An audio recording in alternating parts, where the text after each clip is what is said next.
guess I can tell you a little bit about my journey through AmeriCorps. As a VISTA leader, you have to serve previously as a VISTA member.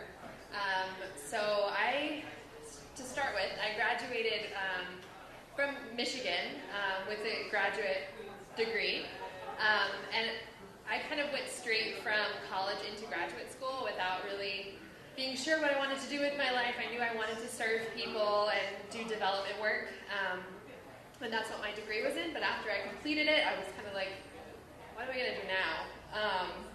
So I did a little bit of traveling. I went to Maryland, tried to figure out what to do with my life. And I found out about AmeriCorps, and I kind of randomly applied to two specific places, one in Wyoming and one in Utah. And I ended up getting the Wyoming position, leaving the next day and driving across the country to Wyoming without ever having been there before. So I arrived in a small town called Laramie. Pretty much every town in Wyoming is a small town. As you know, Nebraska is kind of a similar situation. And Laramie is the third biggest city in Wyoming, and it has about 30,000 people. And the entire state has less than 500,000 people. So it is very unpopulated, and it was just a huge cultural shock for me.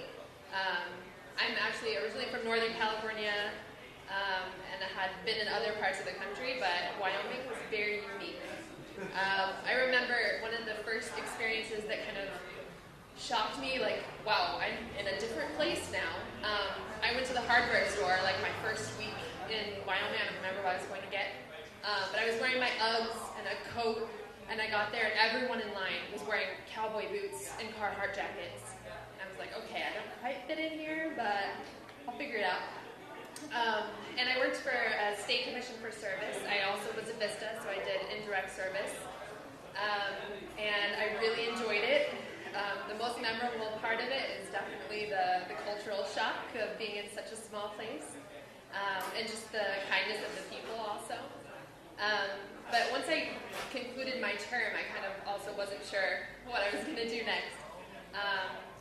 And I learned about the VISTA Leader opportunity, and here in San Diego, coming back to California, and also working for an organization like the IRC, which is the International Rescue Committee, working with refugees. So that was something really exciting for me. I applied, and that pretty much happened in a few days as well. So I drove from Wyoming to San Diego. Luckily, I had family down here this time, whereas in Wyoming, I had absolutely no one in the state. So my family helped me find a place to live, and I will be finishing my term of service in 1 week from today, actually. So that's exciting. And actually, I'm going to kind of continue this service experience because I have a job with AmeriCorps in Sacramento, an actual managing an AmeriCorps program, the NCCC program. So it's kind of been an amazing arc, like starting from the beginning as a VISTA to a VISTA leader, and now I'm going to be coordinating a program. So it's pretty exciting. Thank you.